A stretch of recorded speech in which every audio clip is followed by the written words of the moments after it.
আচ্ছা, Russia Ukraine যুদ্ধ এটা তো শুধু দুটো দেশের লড়াই নয়, তাই না?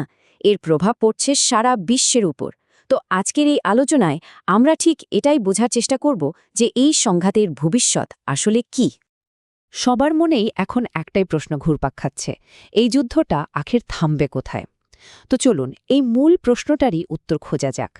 আমরা দেখব সমস্যাটা ঠিক কোথায়, এর জন্য কি পরিমাণ মূল্য দিতে হচ্ছে, আর বিশেষজ্ঞরা কি বলছেন, মানে সামনে কি হতে পারে। তো প্রথমেই যে বিষয়টা বুঝতে হবে সেটা হলো যুদ্ধের বর্তমান পরিস্থিতি, মানে কেন এটা একটা অচলাবস্থার মধ্যে আটকে গেছে। কোনো পক্ষই তো পিছু হটতে রাজি না। চলুন কারণটা খুঁজে বের করি। আসল সমস্যাটা হলো শান্তি আলোচনা একদম আটকে আছে। কারণটা কি? কারণ দুই পক্ষের দাবিগুলো একেবারে দুই মেরুর। মানে এক পক্ষ যা ছাড়া শান্তি ভাবতেই পারছে না, অন্য পক্ষের কাছে ঠিক সেটাই হলো অস্তিত্বের সংকট, একদম যাকে বলে নন নেগোশিয়েবল। এই যে অচলাবস্থার কথা বললাম, এটা ঠিক কতটা জটিল সেটা পরিষ্কার হবে যদি আমরা দুই পক্ষের দাবি দেওয়া আর তার জবাবগুলো একটু দেখি। দেখুন, রাশিয়া চাইছে দোনেৎস্ক আর লুহান্স্ক অঞ্চল দুটোকে ছেড়ে দিতে হবে। ইউক্রেন ন্যাটোতে যোগ দিতে পারবে না, আর কোনো পশ্চিমী সেনাও রাখতে পারবে না। অন্যদিকে ইউক্রেন বলছে 1 ইঞ্চি জমিও ছাড়া হবে না, কারণ ওটা অসাংবিধানিক। ন্যাটোতে যোগ দেওয়াটা তাদের নিরাপত্তার জন্য জরুরি, আর পশ্চিমী সাহায্য ছাড়া তো দেশ বাঁচানোই মুশকিল। বুঝতেই পারছেন অবস্থাটা কতটা জটিল। এখানে আপোষের জায়গা প্রায় নেই বললেই চলে। এই যে কথা আর দাবির লড়াই, এর আড়ালে যে কি ভয়ঙ্কর এক বাস্তবতা লুকিয়ে আছে, চলুন এবার সেদিকে একটু নজর দিই। মানে এই যুদ্ধের আসল মূল্যটা কি? প্রথমে আসি ভূখণ্ডের কথায়। ইউক্রেনের প্রায় ১৯.৮%, মানে প্রায় 1/৫ এলাকাই এখন রাশিয়ার দখলে। ভাবুন একবার, একটা দেশের সার্বভৌমত্বের উপর এটা কত বড় একটা আঘাত। আর মানুষের কথা যদি বলি, প্রায় ৬৮ লক্ষ মানুষ নিজের বাড়িঘর ছেড়ে শরণার্থী। এটা একটা বিশাল সংখ্যা। আধুনিক ইউরোপে এত বড় মানবিক বিপর্যয় সাম্প্রতিক কালে দেখা যায়নি। প্রাণহানির সংখ্যাটাও কিন্তু কম নয়। নিশ্চিতভাবে যেটুকু জানা গেছে তাতে ১৩,০০০-এরও বেশি সাধারণ মানুষ মারা গেছেন। আর এটা তো শুধু সরকারি হিসাব, আসল সংখ্যাটা হয়তো আরও অনেক বেশি। এই সংখ্যাগুলোই বলে দেয় যুদ্ধটা কতটা নৃশংস।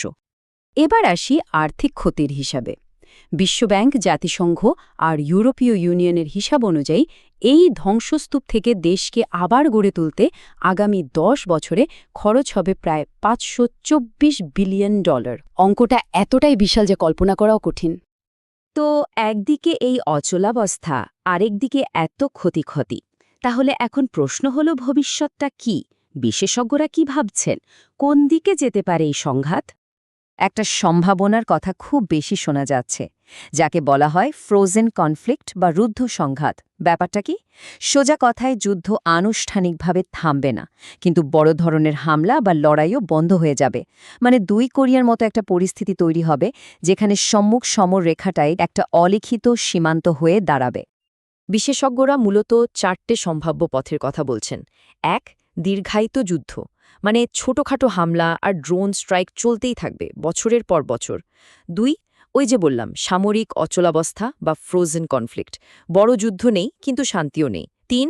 ইউক্রেনের চূড়ান্ত বিজয়, যদি পশ্চিমের সমর্থন আরও বাড়ে আর রাশিয়ার ভেতরে কোনো বড় পরিবর্তন আসে, তাহলে হয়তো তারা রাশিয়াকে পিছু হটিয়ে দেবে। আর ৪ নম্বরটা হলো ঠিক এর উল্টো, ইউক্রেনের চূড়ান্ত পরাজয়, যেখানে তাদের রাশিয়ার দেওয়ার সব শর্ত মেনে নিতে হবে। তো দেখতেই পাচ্ছেন, সম্ভাবনা অনেক রকম। কিন্তু শান্তি কি এত সহজে আসবে? একটা শান্তি চুক্তি করতে গেলে কোন কোন কঠিন প্রশ্নের উত্তর আগে খুঁজে বের করতে হবে? চলুন সেই মূল প্রশ্নগুলোর দিকেই তাকানো যাক। চ্যাথাম হাউসের একটা বিশ্লেষণ বলছে যে কোনো শান্তি চুক্তি নির্ভর করবে কিছু অবিশ্বাস্য রকম কঠিন প্রশ্নের উত্তরের ওপর। এর মানেটা হলো, শান্তি মানে শুধু গোলাগুলি বন্ধ হওয়া নয়। আসল শান্তি আসবে যখন ভূখণ্ড, নিরাপত্তা আর দেশের ভবিষ্যৎ নিয়ে মৌলিক প্রশ্নগুলোর একটা সমাধান হবে। তাহলে ইউক্রেনকে কি কি বিষয় নিয়ে ভাবতে হবে, যেমন শেষ পর্যন্ত কতটা ভূখণ্ড তাদের নিয়ন্ত্রণে থাকবে, দেশের মানুষকে কতটা নিরাপত্তা দেওয়া সম্ভব হবে, ভবিষ্যতে আবার এমন হামলা হবে না তার গ্যারেন্টি কি, এত যে অর্থনৈতিক আর জনসংখ্যাগত ক্ষতি হলো সেটা সামলানো যাবে কিভাবে, আর সবচেয়ে বড় কথা, যুদ্ধের পর কি দেশের ঐক্য ধরে রাখা সম্ভব হবে? এই প্রত্যেকটা প্রশ্নই কিন্তু এক একটা বড় চ্যালেঞ্জ। এই সব কিছু শেষে একটাই বড় প্রশ্ন থেকে যায়, একদিকে এত ঝুঁকি আর একদিকে দুই পক্ষের একেবারে বিপরীতমুখী লক্ষ্য। এই অবস্থায় দাঁড়িয়ে একটা স্থায়ী শান্তি প্রতিষ্ঠা করা কি আদৌ সম্ভব, নাকি এই সংঘাতটা একটা দীর্ঘস্থায়ী ক্ষত হয়ে থেকে যাবে যা শুধু এই অঞ্চলকেই নয় গোটা বিশ্বকেই ভোগাবে? উত্তরটা হয়তো সময়ই বলে দেবে।